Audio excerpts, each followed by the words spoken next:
On good mornings, Emily beat the sun to the corner of 31st Avenue and Steinway, her breath a pale ribbon in the winter air. She liked the quiet line that formed outside the bakery. The father with the stroller, the nurse in powder blue scrubs, the old man who fed pigeons and never seemed to wear gloves, and the way the train's rumble surfaced from beneath the street like a promise. Queens was honest. It didn't ask who your parents were or what you had studied. It noticed if you showed up on time. She always did. At Harbor Light Initiative, a nonprofit with peeling paint in Long Island City and a mission that stretched far beyond its budget, Emily was the one who remembered. She remembered which clinic was short on lancets, which grant report was due next Friday, which church basement in Mott Haven had the best outlets for the EKG machine.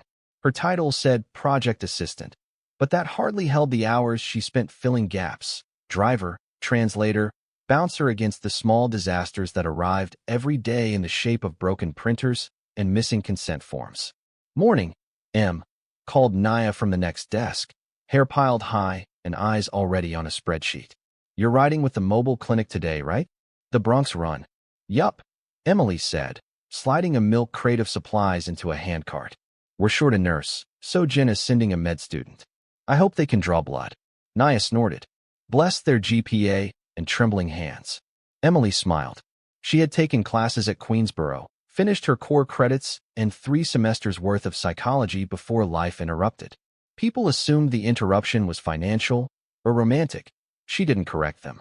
There was a time when she had corrected everything. It had not made her less lonely. They left at 8 with the battered van that wheezed like an asthmatic and smelled perpetually of antiseptic and coffee. Over the bridge, into the Bronx, past murals with saints and baseball players, the sky low and gray.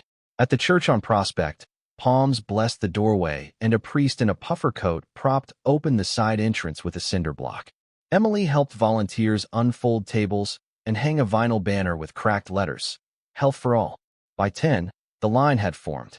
Women with toddlers in parkas, men whose hands carried drywall dust, a grandmother in a red hat.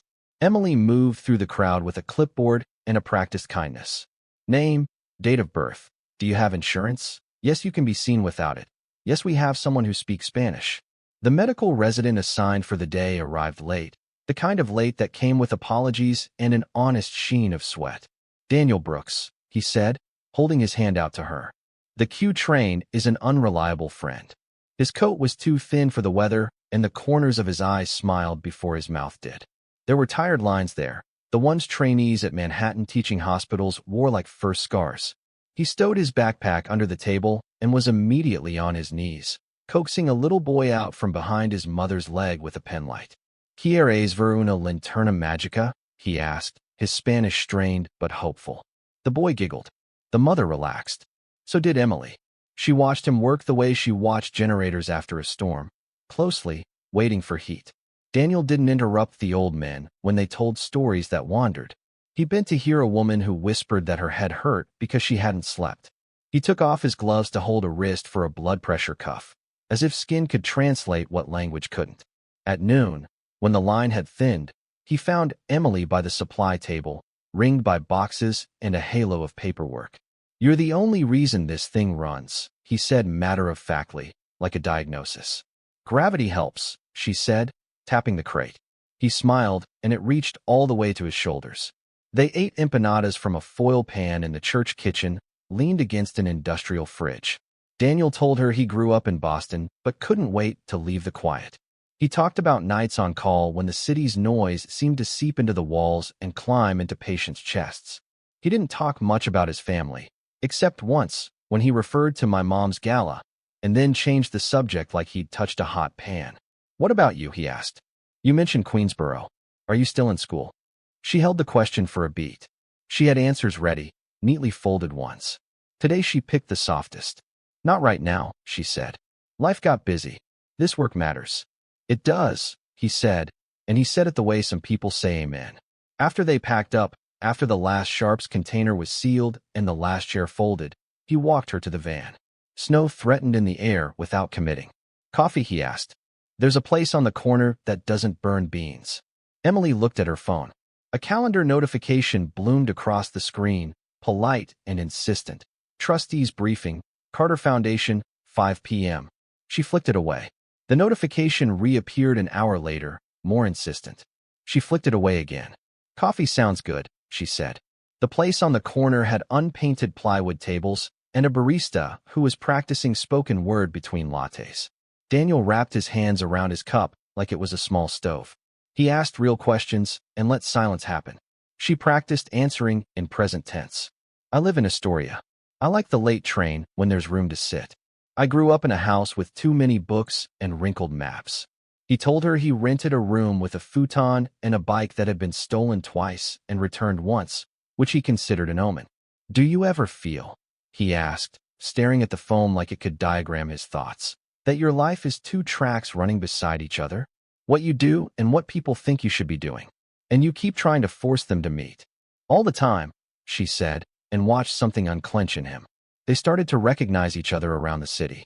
They took a walk on the High Line one Saturday when the wind argued with their coats and the Hudson wore a silver scowl.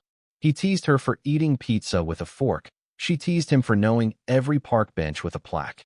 They didn't talk about degrees or resumes. It was a relief so physical she could feel it in her jaw. At night, back in her studio, she often sat on the floor with her back against the bed, knees bent, the city a pulse beyond her window. There was a letter in the drawer beside her, cream envelope, heavy paper, her name written in a hand that had held 1,000 deals steady. She had read it so many times that she knew the curve of every regret in it. The bottom line was simple, and it was not. I built something that should outlast me. I hope you will know what to do with it when I am gone. The Carter Foundation existed whether she touched it or not. People sent proposals. People held out their hands. People asked. Since her father's death 2 years earlier, the trustees had been gentle in their pressure, assuming grief and then assuming indecision. When Emily didn't appear, they built an apparatus that could function without her. She watched from the edges like you watch a play you financed but didn't cast. And then Daniel texted, one Wednesday night, after a shift that had stretched him thin. My mom is hosting a fundraiser next month, he wrote, like it was a small thing. For the hospital's community clinics. Would you come? It's formal, but the speeches will be short. I'd like you to be there. She reread the word mom. She reread the word formal. Somewhere in the internet was a picture of Dr. Margaret Brooks with a senator and a celebrity chef, the caption noting that she had raised $3 million in an evening. Somewhere in the internet, too, were other pictures.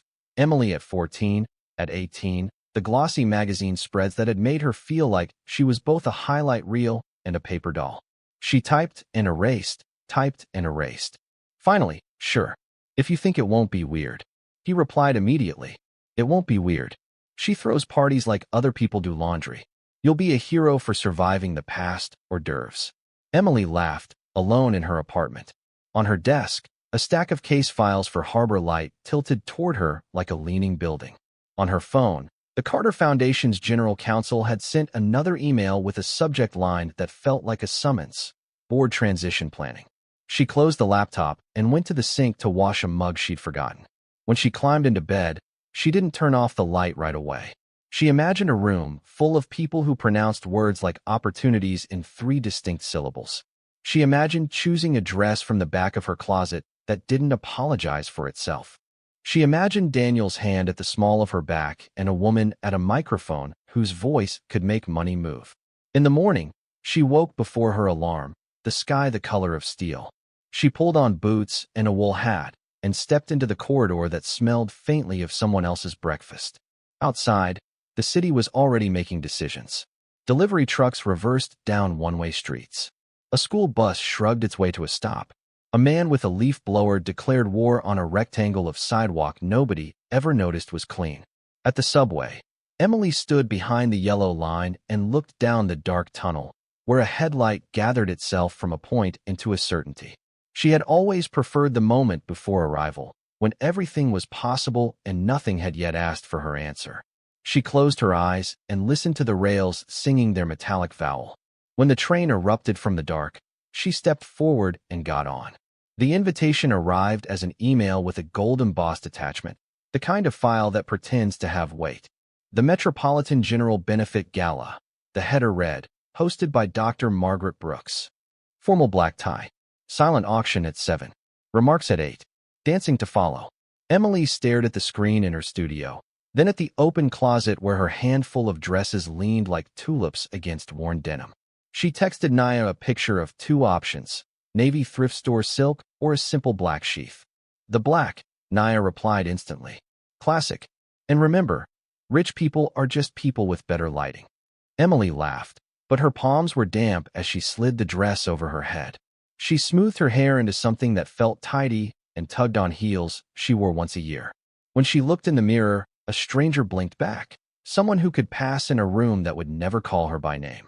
The gala was at a midtown museum transformed into a golden hive. Outside, black cars pulled up in an orderly stream, identical men stepping out to open identical doors. Inside, light draped from the ceiling like fabric, and a string quartet tucked into a corner played songs designed to cost money. Trays of champagne flutes moved like schools of fish. On the far wall, a digital thermometer ticked up millions. Emily found Daniel by the coat check, his bow tie askew, hair still damp from a rushed shower. He was devastating in a tux, the line of his jaw sharpened, his eyes crinkling when he saw her. "You look," he began, then seemed to think better of trying to find the right word. "I'm glad you came." "Too late to run?" she asked, aiming for lightness. He squeezed her hand. "We'll take breaks. There are emergency exits." He guided her into the ballroom, introducing her to a swirl of names that evaporated as soon as they were said. Donors with gleaming teeth. Trustees with handshakes that tested grip and tolerance. Alumni who reminisced about lab breakthroughs as if describing war stories. She did what she had trained herself to do. Ask questions, nod, laugh in the right places, keep her answers soft. A server passed with oysters on ice. A woman in satin leaned toward Emily and asked, conspiratorial, "So where did you two meet? Columbia? Harvard?" When Emily said, "A church clinic in the Bronx," the woman's smile faltered, recalibrated. "How meaningful," she said brightly. "And where did you go to school?" "Queensboro," Emily answered. "Community college." "I didn't finish." The woman recovered with the practiced ease of someone who kept spare niceties in every pocket. "Oh, gap years. They do such wonders for perspective." "It's been a long gap year," Emily said, and the woman's husband chuckled, not quite hearing. Daniel steered her toward the silent auction. Vacations in Tuscany. A chef's table for 12. A signed baseball. A framed photograph of the pediatric imaging wing. Carter Foundation etched discreetly beneath the caption. Emily's breath snagged. She glanced away, as if eye contact could summon a ghost. "You okay?" Daniel murmured. "Fine," she said. There's a lot to look at." He followed her gaze to the plaque, but did not see what she saw. Why would he? To him, it was simply evidence of generosity, not a mirror held up to her face. "Daniel," a voice called, bright and precise. "You're late." Dr. Margaret Brooks glided toward them in a silver gown that managed to be both austere and dazzling. Her hair was a sleek cap, her earrings severe diamonds. She kissed her son's cheek in a gesture that looked like punctuation rather than affection, then turned to Emily. "Ms.?" she prompted. "Emily," Daniel supplied. "Emily Carter." "Mom, this is Emily." "Of course," Margaret said, the of course meaning you have been mentioned in my presence. She took Emily in with a glance that moved like a scanner. Dress, shoes, posture, expression. "Welcome." The word arrived without warmth and carried no temperature of its own. Daniel launched into his habitual defense as if by reflex. "We met at the mobile clinic. Emily runs half of it." "I assist," Emily said. "She runs half of it," he repeated gently. Margaret inclined her head. "Community work is admirable." Her smile stopped a millimeter shy of kind. "And you, Miss Carter, what did you study?" "Psychology. Some biology." "I didn't finish." "How interesting," Margaret said, in the tone one uses to label wild mushrooms. The non-traditional path can build character. Medicine demands a great deal from those who support it. The hours are not lenient. Many relationships falter. She turned to her son with a smile that read as love if you weren't paying attention. "You know our alumni council is reinstating the residence partners group. They've brought back the lectures on resilience." Emily swallowed. "I'm sure they're helpful." Margaret's attention flicked past Emily to greet an arriving senator, her hand already extended. "If you will excuse me."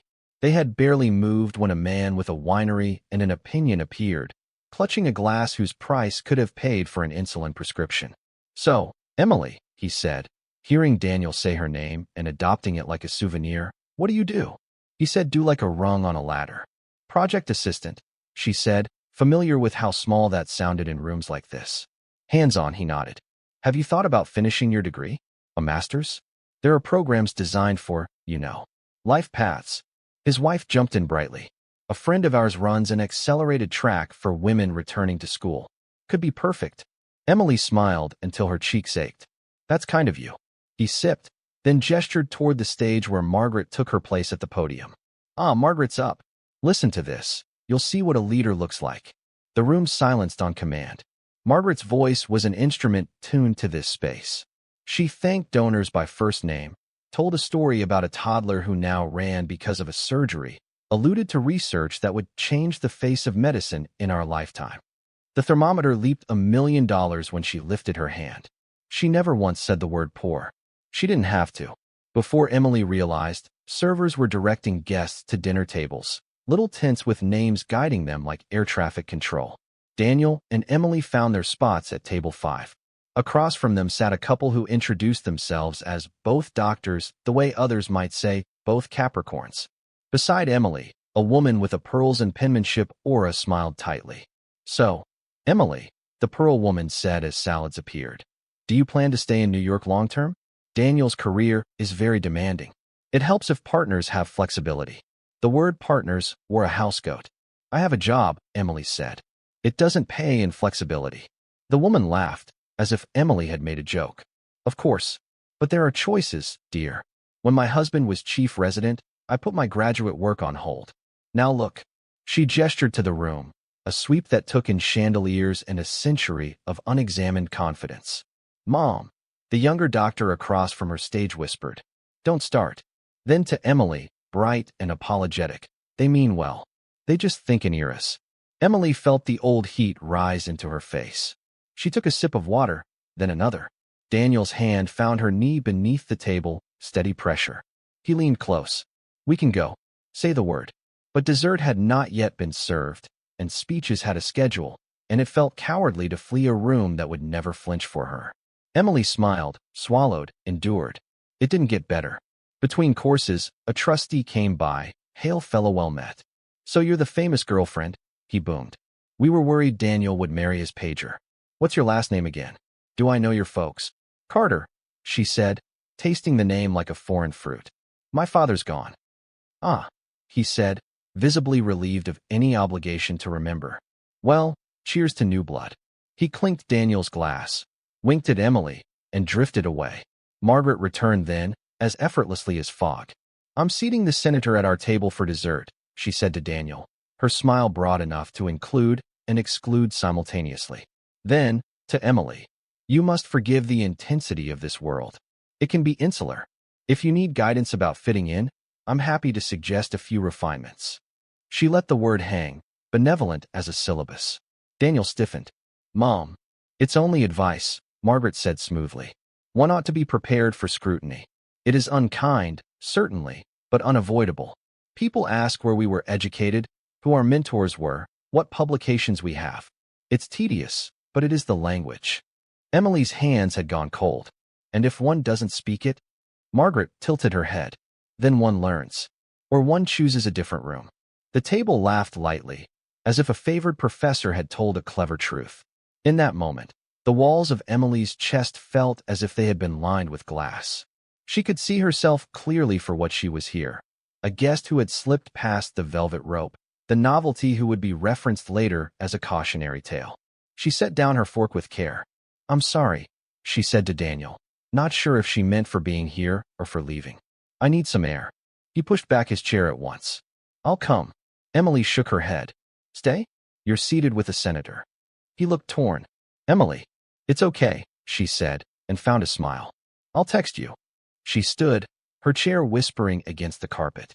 She threaded through the tables, through perfume and polished laughter, past a display of silent auction items and a photograph of the pediatric imaging wing with the Carter Foundation gleaming beneath. She kept her eyes on the exit. In the marble foyer, noise echoed. A young woman with a headset offered a practice, "Is everything all right?" And Emily said, "Yes, thank you." Because that, too, was a language. Outside, the night yawned cold. She handed her claim ticket to a valet, who took it as if it burned. The city admitted her like a tide pulling loose a stone. On the curb, she drew a breath that tasted like relief and exhaust. Her phone buzzed. "Daniel, where are you?" She watched the three dots appear and vanish. She typed, "Back at my place. I'll call you tomorrow," then erased it. She typed, "I'm okay," then erased that, too. She slid the phone into her purse and raised her arm for a cab. In the back seat, she pressed her forehead to the cool glass and watched the city's lights smear into lines. She had never felt more visible or more unseen. By the time she reached her building, the dress pinched, the heels had drawn blood. She peeled them off on the stairs and climbed barefoot, holding the railing hard enough to ache. Inside, she shut the door and leaned against it, the room silent except for her breathing. Her phone buzzed again, and again she let it. On the chair, the black dress pooled like a shadow. On the desk, beneath a stack of clinic intake forms, the heavy envelope waited. Emily washed her face, wiped away makeup until only her own skin stared back. Then she sat, pulled open the drawer, and reached for the letter. Morning would come. So would a decision. The morning after the gala, Emily woke to a phone buzzing with unread messages. She let it rattle on the nightstand while she lay very still, staring at the ceiling.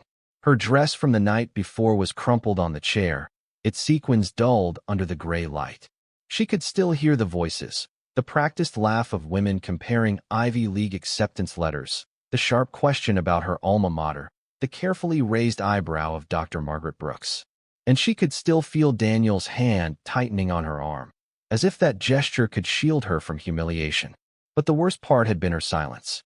She had wanted to say something, anything, that would stop the room from looking at her as though she had trespassed. Yet she hadn't. She had left early, slipping out while the valet tried not to stare at her flushed face. Now, in her studio apartment, she sat up and pulled the blanket around her shoulders. Her phone lit again with Daniel's name. She didn't answer. Not yet. Instead, she crossed to her desk. At the bottom drawer, beneath a folder of Harbor Light forms, lay the envelope she had hidden for months. Heavy cream paper, embossed seal. She slid it open and unfolded the letter. It began with her father's handwriting. "Emily, you will decide what the Carter Foundation becomes. I am gone, but the choices are yours now. They will ask you to be a symbol. I hope you will choose to be a person first." Her father had died suddenly of a heart attack when she was 22, leaving behind not only grief, but a legacy. Billions earned from Carter Industries and tied to a philanthropic arm that had funded schools, hospitals, and research centers across the country. Everyone expected Emily, his only child, to step in. But she hadn't. She had walked away, enrolled at community college, and later buried herself in small jobs at nonprofits where nobody knew her last name. It had been a rebellion at first, then a survival tactic. If she showed up as Emily Carter, heiress, people looked at her like a checkbook with legs. If she showed up as Emily the assistant, they only looked when she failed. The latter was easier to bear. But now the past pressed close. The trustees had been patient, handling day-to-day operations without her. Yet they kept sending emails, reminders that the foundation could not remain headless forever.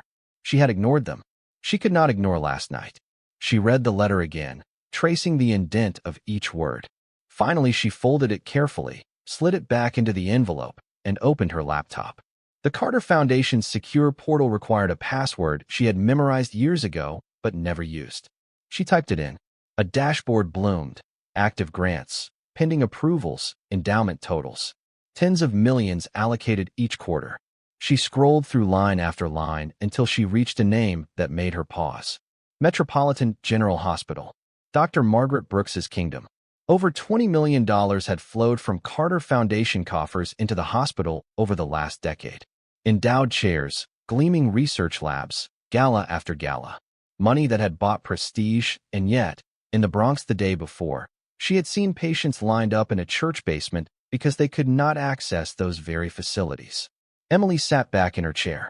Her jaw ached from clenching. She thought of Daniel, his gentleness in the clinic, the way he bent to listen. He was not his mother, but he had grown up in her shadow. He had invited Emily into that world believing she could belong. He hadn't seen how it devoured her. A notification pinged. An email from the trustees. Emily, we must finalize the annual disbursement plan this month. The board needs your voice. Please respond. She closed her eyes. Then she began to type. Effective immediately, I intend to reassess our major hospital partnerships. The Carter Foundation was built to serve communities most in need, not to underwrite institutions already swollen with privilege. Until further review, I am halting all future allocations to Metropolitan General.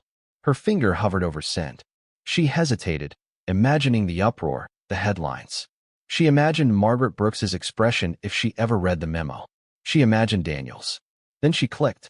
By evening, the emails had multiplied. Trustees alarmed. Staff confused. Journalists sniffing at the edges of the story. Emily ignored them all. She went for a walk through Astoria, hands buried in her coat pockets, breathing in the scent of roasted nuts and traffic exhaust. At the corner bodega, the television played muted news. A ticker crawled. Carter Foundation halts funding to Met General. Her chest tightened. She walked faster. Her phone buzzed. Daniel again. This time she answered. Emily, his voice rushed, urgent. Did you send that directive? About the hospital? Yes, she said quietly. Silence stretched. Finally, he said, do you have any idea what this means? My department, my residence, everything runs on those funds. I know, she whispered. That's the problem. Emily. His tone was a mix of disbelief and hurt. Why didn't you tell me? Any of it. Who you really are. What you can do. She leaned against a lamppost, staring at the neon glow of a deli sign. Because I wanted you to see me. Not the foundation. Not the money. Just me. You think this changes how I feel? His voice cracked. God, it doesn't. But it changes everything else. She closed her eyes. I can't let my father's legacy keep feeding the same institutions that humiliated me last night. That humiliate people every day. There was another silence, longer this time. Then he said, my mother will come after you. You know that. I know, Emily replied. Let her. The next morning, newspapers carried her name. Heiress resurfaces. College dropout to run billion-dollar foundation. Photos of her from high school reprinted beside headlines that made her stomach twist. At Harbor Light, Naya looked up from her desk with wide eyes. Girl, is this you? Emily Carter? Carter Foundation. Emily set her bag down slowly. Yes. The office went very still. Then Naya grinned. Well, damn. I guess our budget problems just got interesting. Emily laughed weakly, the sound more fragile than she intended. I'm still me. Good, Naya said. Because the van still needs gas money and the printer still hates us. For the first time that day, Emily breathed easier. That night, she sat again at her desk. The city hummed outside her window, indifferent. She pulled out her father's letter one more time, held it in her hands. She thought of the two tracks Daniel had described, what you do and what people think you should be doing. She had tried to keep them separate. Now they were colliding, sparks flying. She whispered into the quiet. Okay, Dad. I'll try. I'll be a person first. Her phone buzzed again, this time with a calendar invite from the trustees. Emergency board meeting. Emily clicked accept. She wasn't hiding anymore. The boardroom of the Carter Foundation was all glass and steel, 30 floors above Park Avenue. Emily had not set foot there since her father's funeral reception, when condolences had tasted like champagne. Now she entered with her shoulders straight and her pulse racing, the city's skyline a jagged crown outside the windows. The trustees were already seated. Men and women in tailored suits, their expressions wary. Some were family friends, others were business allies of her father. All of them had grown accustomed to running the foundation without her. Now, after her sudden directive halting funding to Metropolitan General, they looked at her as though she were both intruder and executioner. Emily, began Mr. Harrison, silver-haired, longtime chair of the board. His tone was diplomatic, but his knuckles whitened on the table. Your decision yesterday has caused quite an upheaval. Metropolitan General is one of our flagship beneficiaries.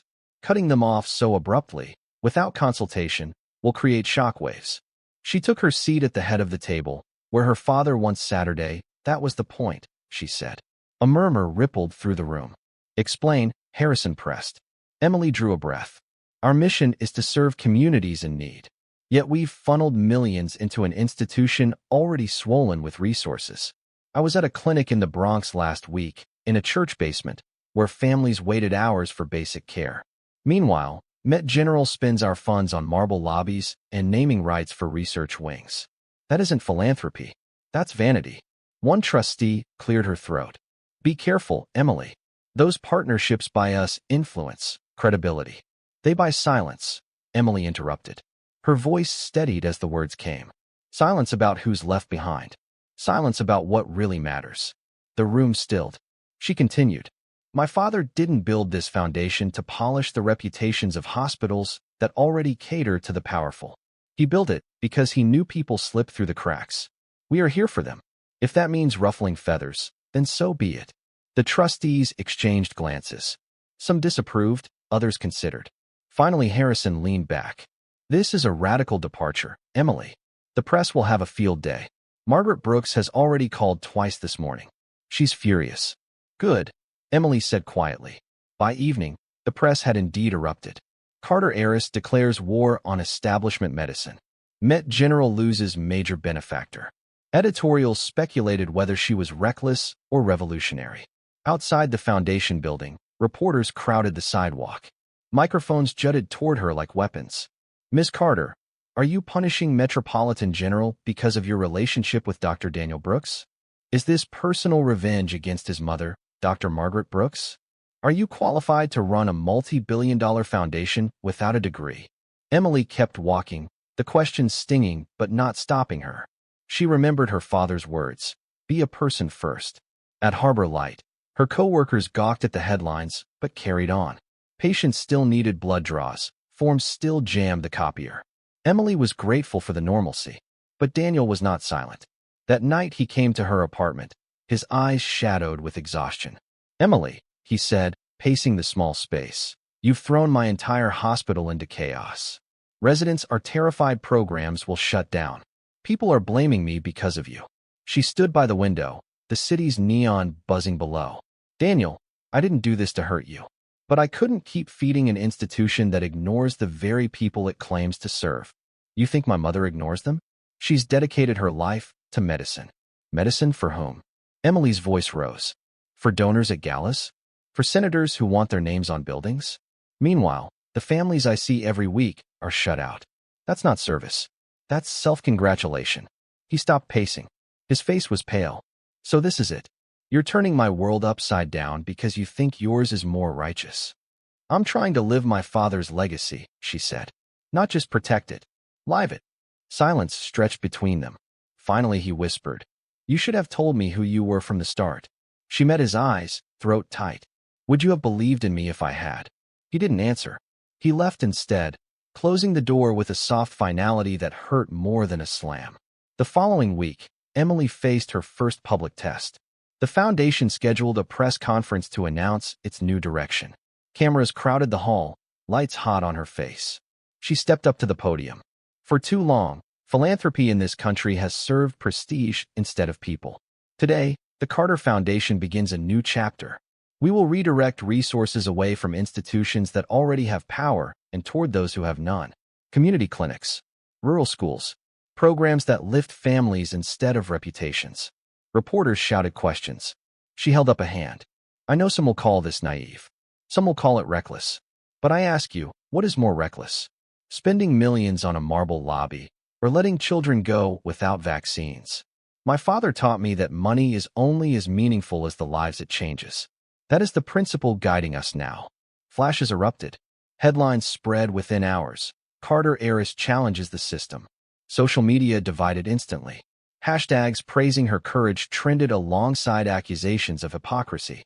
Memes of her in a tiara captioned, "Rebel Heiress," spread widely. She became both symbol and target overnight. In Boston, Margaret Brooks read the coverage with tight lips. At a dinner party, she told colleagues, she doesn't know what she's doing. Emily Carter is playing with fire. And if she thinks I'll let her dismantle everything we've built, she's mistaken. Back in New York, Emily returned to Harbor Light after the press conference. Volunteers cheered softly as she entered, offering hugs and jokes. For them, she wasn't a headline. She was still the woman who carried crates and fixed the jammed copier. that grounded her more than any applause. Yet when she lay awake that night, staring at the ceiling, she felt the weight pressing down. Daniel's absence haunted her. His last words echoed. "You should have told me who you were." She whispered into the dark, "I'm still me." Or not. But she wasn't sure anymore. 2 days later, a letter arrived on Carter Foundation stationery. It bore Margaret Brooks's signature. "Ms. Carter, your actions have jeopardized vital medical programs and endangered patient care. As a physician, as a mother, and as a citizen, I demand you reconsider. If not, I will ensure that every medical institution in this city knows the danger of relying on Carter Foundation support. Sincerely, Dr. Margaret Brooks." Emily folded the letter and set it on her desk. She stared at it for a long time. Then she reached for her father's letter, the one she kept close. She read his final line again. "I hope you will choose to be a person first." Emily lifted her head. Her resolve hardened. She would not back down. Daniel hadn't slept more than 3 hours in days. The hospital was a hornet's nest after Emily's announcement. Departments that had long relied on Carter Foundation grants were panicking. Administrators called emergency meetings. Nurses whispered in break rooms. Residents muttered about budget cuts and program closures. And everywhere Daniel turned, people glanced at him with suspicion, as if he bore responsibility simply because he was Emily's boyfriend. He walked the corridors with his badge clipped crookedly, exhaustion dragging at his shoulders. When his pager beeped, he responded automatically, but his thoughts circled back to Emily. How could she have blindsided him like this? How could she have detonated a bomb in the middle of his professional world and then asked him to understand? His mother had confronted him over dinner. The Brooks townhouse, all polished wood and oil paintings, felt suffocating. "You cannot be serious about her, Daniel," Margaret Brooks said, her voice sharp but calm, the way she addressed surgeons who dared to question her orders. "She's dismantling decades of work. She has no degree, no medical background. Yet she presumes to dictate policy to the entire city." "She's not dismantling, Mom," Daniel replied quietly, though his chest felt like it was caving in. "She's redirecting. To people who've been left out." Margaret's eyes flashed. "That's a pretty phrase. But tell me, what happens to your program when the funding disappears? What happens to the residency slots, the free clinics you've been so proud of? Do you think her idealism will pay salaries? Buy equipment? Patients will suffer because of her arrogance." Daniel pushed his fork across the plate, appetite gone. "Maybe patients are already suffering, Mom. Maybe she's just brave enough to say it." His mother's lips tightened into a thin line. "Brave? Or foolish? She's using you. Don't be blinded." He had stood abruptly, muttering an excuse, unable to breathe in that room filled with portraits of Brooks' ancestors staring down from the walls. That night, he texted Emily, "We need to talk. Not about the foundation. About us." She agreed to meet at a small diner in Queens, neutral territory where the waitresses called everyone honey, and the coffee was perpetually burnt. Emily arrived in a wool coat, her hair pulled into a knot, exhaustion etched into her face. Yet when she slid into the booth, her eyes softened at the sight of him. "I wasn't sure you'd come," she admitted. "Of course I'd come," he said. "But we can't pretend things are the same." Silence fell between them, filled only by the clatter of plates and the sizzle from the griddle. Finally, Daniel leaned forward. "You should have told me, Emily. About the foundation. About your father. About who you really are." Her throat tightened. "I wanted to. So many times. But I was terrified that if I told you, everything between us would change. That you'd look at me the way everyone else does. Like I'm not a person, just a headline." He shook his head. "You think so little of me." "No," she whispered. "I was trying to protect what we had. I needed to know you saw me. Just me."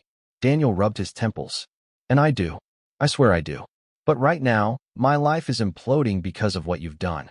Residents are terrified of losing their programs. My colleagues think I had advance notice of your decision. And my mother." He broke off, shaking his head. "You've made me choose, Emily. Between you and my family. Between you and my career." Her eyes glistened. "I never asked you to choose. But it feels like I already have." The waitress arrived with their coffees, breaking the tension for a moment. They stirred sugar and cream mechanically, neither drinking. Finally, Emily said, "Daniel, I'm not going to apologize for what I did. People are suffering in church basements while hospitals with billion-dollar endowments throw galas. I can't let my father's legacy keep feeding that hypocrisy. "And what about us?" Daniel asked, his voice raw. She reached across the table, her hand hovering near his. "I love you, but I can't compromise who I am becoming. Not even for you." For a long moment, he said nothing. Then he pulled his hand back, slowly, like it weighed 100 pounds. "Then maybe," he said quietly, "we need to figure out who we are without each other. At least for now." Emily's chest constricted, but she forced herself to nod. She had known this might happen. Loving Daniel had been the only ordinary thing in her life. Now even that was slipping away. In the weeks that followed, Emily threw herself into work. The Carter Foundation began a sweeping review of all its partnerships. She met with grassroots leaders from Mississippi to Montana, listening to communities long ignored by major philanthropy. She announced a new initiative, the Bright Futures Program, dedicated to funding education and healthcare access in rural and underserved areas. The announcement ignited another media firestorm. Supporters hailed her as a visionary. Detractors dismissed her as a dilettante. Conservative columnists sneered, the heiress who plays savior. At Harbor Light, volunteers teased her gently. "Our boss is famous now," but Emily still stocked supply closets and mopped up after flu shot clinics. She refused to let the headlines dictate her identity. Yet at night, her apartment felt unbearably quiet. She missed Daniel's voice, the way he filled space with gentle questions. She missed the simple rhythm of their coffee dates. Sometimes she drafted texts, only to delete them before sending. Meanwhile, Daniel made his own choice. He requested a transfer to a community hospital in rural Kentucky, a place desperate for doctors, but too poor to attract many. "If Emily can risk everything for her convictions," he told a colleague, "maybe I should too." The move shocked his peers. His mother was livid. But Daniel felt a strange relief as he packed his books and stethoscope. For the first time, he wasn't living in anyone's shadow, not his mother's, not Emily's. He was simply a doctor going where he was needed. Emily read about his transfer in a trade newsletter before he told her directly. Her stomach twisted, equal parts pride and heartbreak. He was doing what he had always wanted, serving patients who needed him most. But he was doing it far away from her. That night, she stood on her apartment balcony, the Manhattan skyline glittering. She whispered into the wind, "Maybe this is what love looks like, two people choosing their own battles, even if it means fighting them apart." Inside, her laptop chimed with another email from the trustees. They wanted her to keynote a Harvard symposium on leadership. She stared at the invitation, the irony sharp. She, the college dropout, speaking at Harvard. She closed her eyes. Her father's words returned, "Be a person first." She clicked accept. Winter settled over New York with the kind of cold that sank into bones, and Emily found herself walking faster everywhere she went, as if outrunning the weight pressing down on her. The Carter Foundation's offices gleamed with activity, the staff newly energized by her directives, but in private, Emily felt hollow. Each day was a cycle of meetings, policy drafts, community calls, and strategy sessions. Each night, her apartment swallowed her in silence. Daniel was gone. She hadn't spoken to him since the diner. She followed his trail only through news blurbs and word of mouth. Young physician relocates to rural Kentucky. New recruit strengthens underfunded Appalachian hospital. She told herself it was better this way, that they had each chosen their convictions over compromise. But when she lay in bed at night, the city's sirens outside sounded lonelier than ever. The press had not grown kinder. Every initiative she launched was dissected by pundits. One headline read, "Carter heiress uses billions to play social engineer." Another sneered, "She talks community, lives in a penthouse." She didn't live in a penthouse. She still occupied the same small studio in Queens, but truth was irrelevant once the narrative took root. She tried not to read the comments under articles, but they found her anyway, screenshots from friends, snippets on social feeds. She's just a bored rich girl. If she really cared, she'd go to medical school. Watch her crawl back to the elites once the shine wears off. At Harbor Light, Nyan noticed her exhaustion. "You can't fight Twitter," she said bluntly one morning, sliding Emily a cup of strong coffee. "We both know you're in this for real. Let them choke on their cynicism."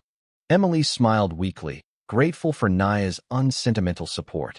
But the words lingered. You can't fight Twitter. Could she? One Friday, she traveled to Mississippi to meet with community leaders running a small clinic funded by a patchwork of church donations, and volunteer hours. The clinic operated out of a double-wide trailer. The walls were thin, the air smelled faintly of mold, and the only EKG machine had been repaired with duct tape. Yet patients lined up outside with hope in their eyes. Emily listened to stories of mothers driving 2 hours for prenatal care, of children missing vaccines because no local pharmacy stocked them. The director of the clinic, a weary woman in her 50s named Carla, clasped Emily's hands. "If the Carter Foundation can help us," Carla said, "you won't just be saving lives. You'll be telling people here they matter. For once, they matter." Emily felt tears burn her eyes. "This," she thought, "is why I'm here." When she returned to New York, she announced the first grants under the Bright Futures program. Small clinics in Mississippi, Alabama, and West Virginia would receive direct funding, bypassing bureaucratic labyrinths. She insisted the money go to frontline staff, not administrative overhead. The backlash was immediate. Major hospitals accused her of neglecting research. Politicians warned she was undermining established institutions. Margaret Brooks herself wrote an op-ed in the New York Times. "Philanthropy must be responsible, not reckless." Emily read it at her desk, jaw tightening. The words were sharp but polished, the kind of rhetoric that carried authority. Margaret accused her of playing politics with lives, of destabilizing the healthcare system. Nowhere in the essay was mention of the families Emily had just seen in Mississippi. She closed the browser and whispered, "You don't see them, do you? You never have." Weeks blurred into months. Emily traveled constantly: Detroit, Phoenix, rural Ohio, meeting people who had been invisible to the nation's glittering centers of power. Everywhere, she saw the same themes: resilience, neglect, hunger for dignity. She returned with stories and pressed the trustees to move faster, to cut through red tape. But each victory felt tempered by loneliness. On planes, she reached for her phone instinctively, then remembered Daniel was hundreds of miles away. Once, she drafted a message: "You'd love this place. The kids line up outside the clinic like it's Christmas." But she deleted it before hitting send. Her father's letter stayed folded in her wallet, creased from constant touch. She read it often in hotel rooms when the walls felt too bare. Be a person first. She tried. Yet the person she was becoming felt increasingly isolated from the rest of the world. Meanwhile, Daniel's life in Kentucky took shape. In his small hospital, he saw minors with collapsed lungs, children with untreated asthma, grandparents who had never seen a specialist. The work was brutal, the resources scarce, but he felt alive in a way he hadn't in Manhattan. When colleagues asked about Emily, he was evasive. He told himself he had chosen this path for himself, not because of her. But at night, when the hills outside his window turned to shadow, he wondered if he was running toward his calling or away from his heart. Back in New York, Emily received the invitation that would thrust her into a new spotlight: Harvard's annual symposium on leadership. The irony was sharp. She, a college dropout, delivering the keynote address at one of the most prestigious universities in the world. The trustees debated whether she should accept. Some feared it would highlight her lack of credentials. Others argued it was a chance to cement her image as a disruptor. Emily listened quietly, then said, "I'll do it. But I'll say what I believe, not what they want to hear." She began drafting her speech late at night, the city humming outside. Words spilled out, about being dismissed because she lacked a degree, about watching communities crumble while institutions hoarded wealth, about the false belief that leadership must wear a certain face. Her notes were raw, unpolished. But for the first time in weeks, she felt clarity.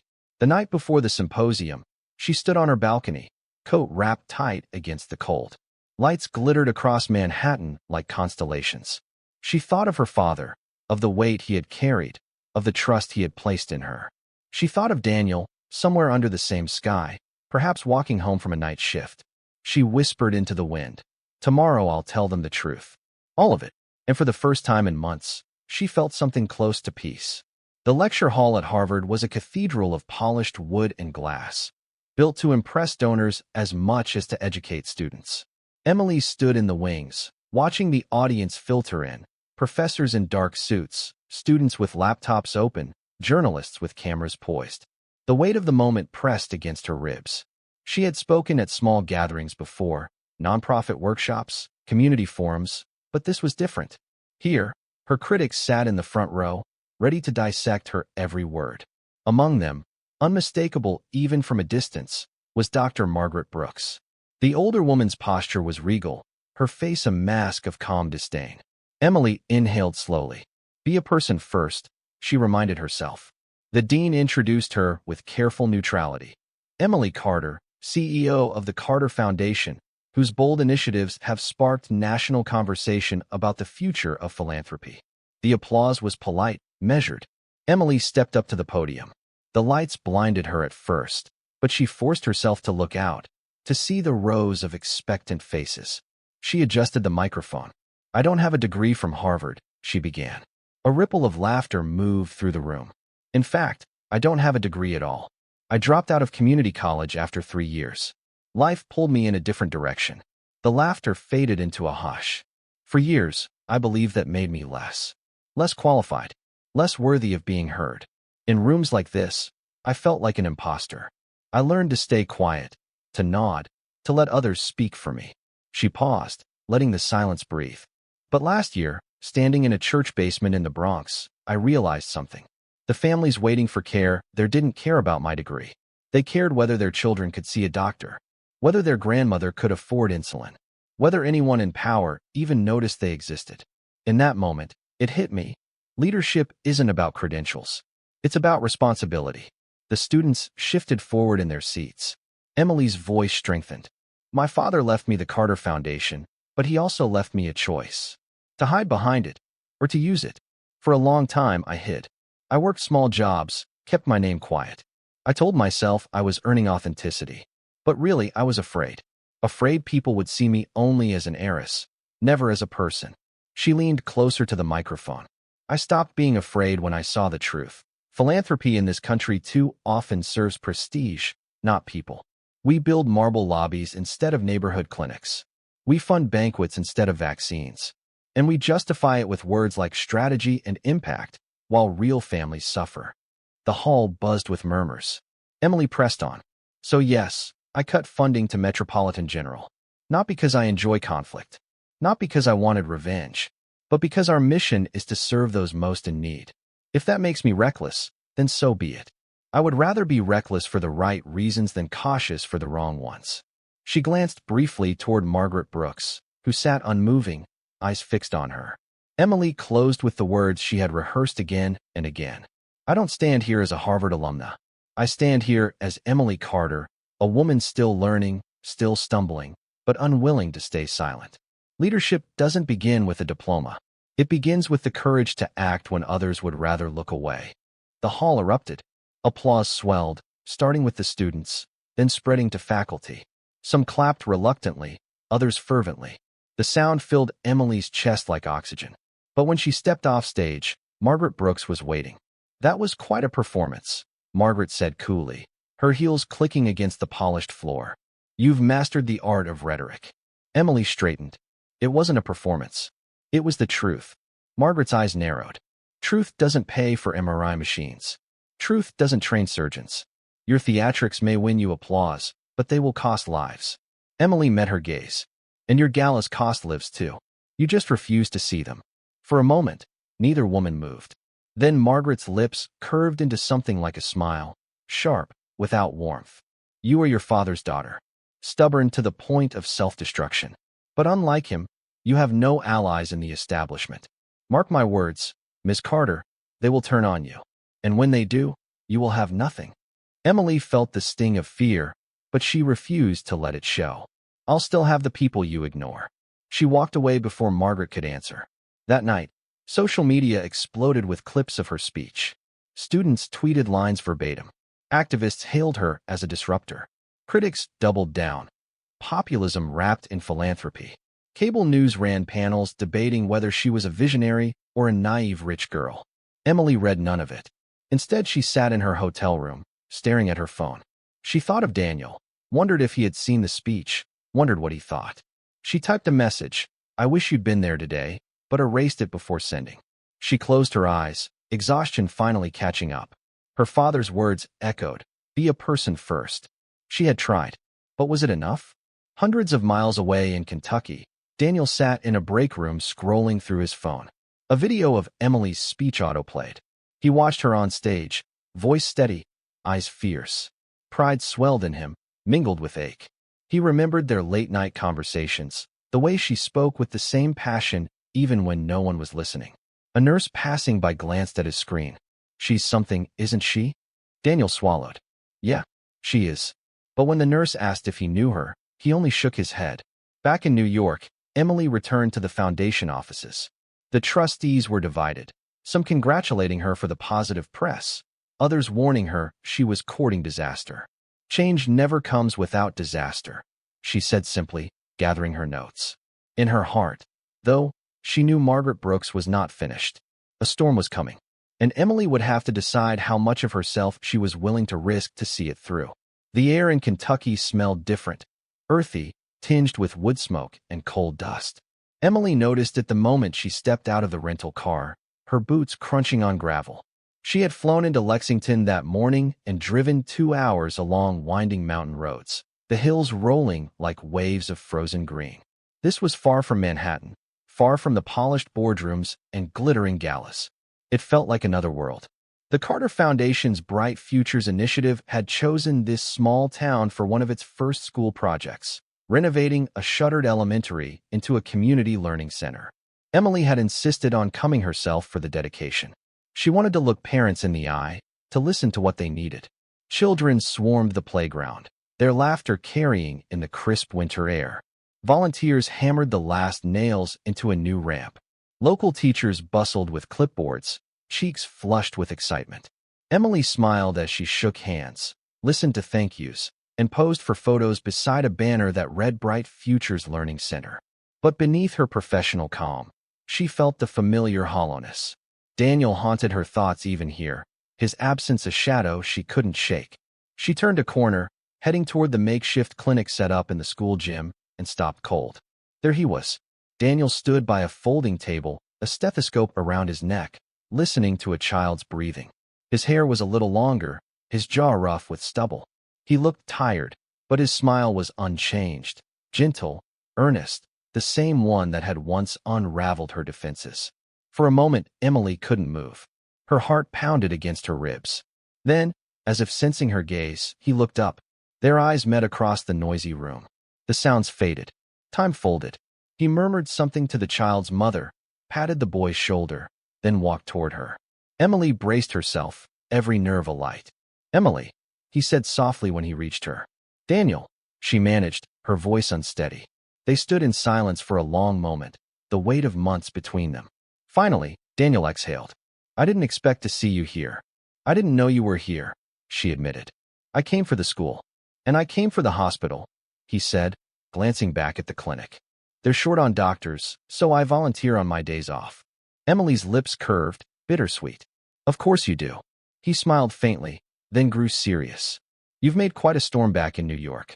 Your speech at Harvard, it's everywhere. People here watched it on YouTube. They keep quoting you. Her cheeks warmed. That wasn't the plan. Maybe not. But it mattered. Silence again. The tension between them was a living thing, sharp and tender all at once. Emily finally asked, Do you hate me for what I did? Daniel shook his head slowly. No. I think I understand now. I didn't then, but I do now. You weren't trying to tear everything down. You were trying to make sure the people in this room mattered as much as anyone at Met General. Relief loosened something inside her chest. That's all I wanted. He studied her face, eyes searching. You look tired. She laughed lightly, deflecting. So do you. They both smiled, the first real one since they had parted. That evening, after the dedication ceremony and speeches, they found themselves outside the school, the sun dipping behind the mountains. A hush settled over the valley, broken only by the occasional bark of a dog. Daniel leaned against the railing, arms crossed. I've missed you, he said simply. Emily's breath caught. I've missed you too. But, he hesitated. I don't know if we can go back. We're different now. I'm building a life here. You're changing the direction of an empire. She wrapped her coat tighter. I don't want to pull you out of the life you've chosen. I respect it too much. But I also can't walk away from what I'm trying to do. He nodded. I know. And maybe that's the hardest part. I don't doubt we love each other. I just wonder if love is enough. Emily swallowed hard. When I was little, my dad used to say love isn't a shelter from the storm. It's the reason you walk into it. Daniel looked at her for a long moment. Then he reached for her hand, just briefly, as if to anchor himself. Maybe one day our storms will line up. Until then, he let her hand go. We'll keep walking. Her throat tightened. I can live with that. For now. The next day, reporters showed up. Word had spread that Emily Carter was in town. Cameras followed her as she toured the school, asked local children about their favorite books, and knelt to tie a shoelace for a shy girl. She answered questions about the Foundation's vision, careful not to let the spotlight stray onto Daniel. But one reporter, sharp-eyed, noticed him in the background. "Isn't that Dr. Brooks?" she asked, microphone thrust forward. "Are you two still together?" Emily froze. Daniel stepped in before she could answer. "I'm here as a doctor, not a headline. Please respect that." The reporter frowned but turned away. Emily shot him a grateful glance. Later, she whispered, "Thank you." He shrugged. "You don't need the distraction." Neither of them said what hung unspoken. That distraction was exactly what they were to each other. Dangerous, necessary, impossible to erase. When Emily returned to New York, she carried the encounter with her like a hidden flame. Seeing Daniel had reminded her of who she was before the headlines, before the boardrooms. For the first time in months, she didn't feel entirely alone. But comfort came with complication. She knew Margaret Brooks would not forgive her defiance. She knew more battles lay ahead. And she knew, deep down, that Daniel's presence in her story was far from over. Winter in New York showed no mercy. Ice glazed the sidewalks, and even the steel towers seemed to shiver in the wind. Emily moved quickly through the city, her scarf pulled high, her mind occupied with the latest crisis. The Carter Foundation was under siege. It began with an exposé in a national paper. The article accused her of irresponsible philanthropy, claiming that by pulling funds from Metropolitan General, she had endangered critical research programs. Anonymous sources, Emily suspected Margaret Brooks's network, painted her as impulsive, reckless, and unqualified. The headline screamed, "Heiress endangers lives with radical shift." Within hours, television panels debated her competence. Politicians weighed in, some calling for investigations into the foundation's spending. The trustees were nervous, some even hinted she should step back. Emily sat in her office, blinds drawn against the city's glitter. She read the article 3 times, her jaw locked, her stomach sour. Then she closed her laptop and whispered to the empty room, "They can break my image. They won't break my purpose." At Harbor Light, the tension seeped in. Volunteers brought in printed copies of the article, shaking their heads. "They don't know you," Naya said firmly, slamming one down on the desk. "We do. We've seen the work. Don't you let them rewrite who you are." Emily managed to smile, but doubt gnawed at her. Was she leading people into ruin? Was Margaret right, that she was too inexperienced, too naive to steer billions responsibly? That night, she returned to her studio and pulled out her father's letter once more. The words steadied her, but only just. Be a person first. What did that mean when the world was tearing her apart? Her phone buzzed. A message from Daniel. Saw the article. Don't let them shake you. You're doing something that matters. She stared at the screen, tears prickling her eyes. She typed back, "I wish you were here." Then, after a pause, she deleted it. She couldn't pull him into the storm. Not again. Days later, Emily faced her most difficult meeting yet. The trustees had convened an emergency session. Harrison, the silver-haired chair, looked grave. "Emily, the backlash is growing.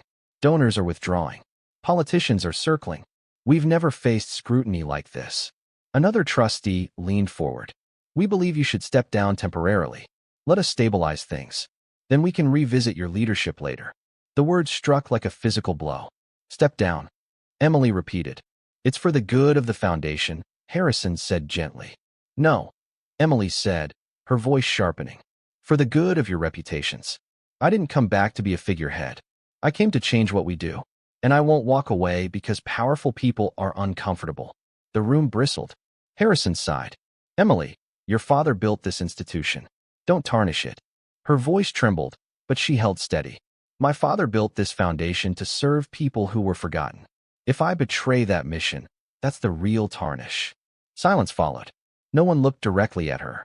Finally, Harrison said, "Then you'd better be ready for the consequences." They came faster than she expected. Margaret Brooks held a press conference, flanked by prominent doctors. She accused Emily of jeopardizing patient lives, calling her decisions dangerous social experiments. The image of Margaret's calm, authoritative face dominated every network. Compared to her, Emily looked young, untested. Protests erupted outside the foundation. Some carried signs praising Emily, power to the people. Others condemned her, stop playing with lives. Emily stood at her office window, watching the crowds. The city felt both close and unreachable. Her staff urged her to respond with her own press conference, but she hesitated. What more could she say that hadn't been twisted already?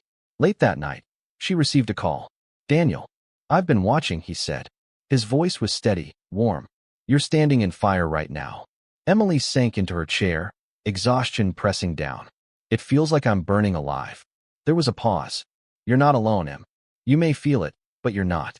Every clinic you've touched, every family you've helped, they're with you. I see it here every day. People talk about you like you're a lifeline." Tears welled. "I don't know if I'm strong enough." "You are," he said. "But you don't have to be perfect. Just keep showing up." His words lingered long after the call ended. She fell asleep with the phone still in her hand. The next morning, she made her decision. At a hastily arranged press conference, Emily stepped to the podium, cameras glaring. Her voice was firm, though her hands shook slightly. "Yes, I redirected funds. Yes, I angered powerful institutions. But this is not about me. This is about children waiting in church basements, families driving hours for care, communities forgotten by the system. If that makes me reckless, then I will carry that label proudly. Because the alternative is cowardice." Reporters shouted questions. Emily raised her chin. "I am not stepping down. I am not apologizing for demanding equity. And if anyone believes I will be intimidated into silence, they underestimate how deeply I believe in this mission." The hall erupted. Some clapped, others jeered. But Emily had said what she needed to say. That night, alone again in her studio, she finally allowed herself to weep. The pressure, the loneliness, the relentless scrutiny, it all broke loose. She curled on her couch, clutching her father's letter, whispering, "I'm trying, Dad. I'm trying so hard." Outside, the city roared as always. But somewhere in Kentucky, she knew, Daniel was listening, believing in her even when she faltered. And in the silence between sobs, she realized something. She didn't have to win every battle. She only had to keep standing. The storm was far from over. Margaret Brooks had more influence, more allies, and more resources than Emily could imagine. But Emily had something Margaret did not: the courage to stand exposed, imperfect, and unafraid. The breaking point had come, and Emily had chosen not to break. Spring came late to New York that year, as if the city itself had hesitated before thawing. The air softened, trees unfurled tentative green, and for the first time in months Emily felt the promise of renewal. The storms of winter had not passed entirely. Protests still appeared outside the Carter Foundation. Articles still questioned her leadership, but the fury had begun to dull. Something steadier was taking root. Inside the foundation offices, Emily moved with quiet determination. The Bright Futures grants were showing results. A clinic in Mississippi reported shorter wait times. A school in Kentucky now offered after-hours tutoring. A mobile health unit in Detroit doubled its patient capacity. These were small victories in the grand scheme, but they were tangible. For Emily, they mattered more than any gala headline. The trustees, though still wary, had started to bend. Numbers spoke louder than rhetoric, and when reports showed genuine impact on underserved communities, even skeptics grudgingly admitted she might be onto something. Still, Margaret Brooks remained a looming adversary. Her influence in Washington and within medical circles was vast. She had not forgotten the slight, nor forgiven it. Emily knew another clash was inevitable. The clash came not with words, but with an opportunity. A federal task force on healthcare access invited both women to testify before Congress. The topic: the role of philanthropy in bridging healthcare gaps. It was, in essence, a duel on the national stage. Emily prepared obsessively, meeting with policy experts, clinic directors, and community advocates. She filled notebooks with stories, statistics, and testimony from families who had benefited from Bright Futures. More than facts, she carried their voices with her. When the day came, she entered the marble halls of Capitol Hill with her head high. The chamber was packed, senators, reporters, cameras trained on every gesture. Across the table sat Margaret Brooks, immaculate in a tailored suit, her expression a portrait of composure. The senators began with polite questions. Margaret spoke first, her answers precise and polished. She praised research hospitals, spoke of technological advances, and emphasized the importance of stability in funding established institutions. Her words carried authority. The room leaned in. Then Emily spoke. "I respect the work of institutions like Metropolitan General," she began. "But I have to tell you about Maria, a mother in the Bronx who waited 6 hours for her child to be seen in a church basement clinic. Or James, a miner in Kentucky who drove 3 hours on a broken ankle because the nearest ER had closed. Or the children in Mississippi who missed vaccinations because no pharmacy within 50 miles stocked them." She paused, letting the story settle. These are not rare exceptions.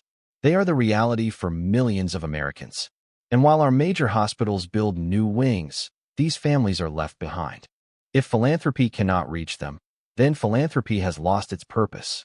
The room was quiet. Cameras zoomed closer. Emily continued, her voice steady. "We have a choice.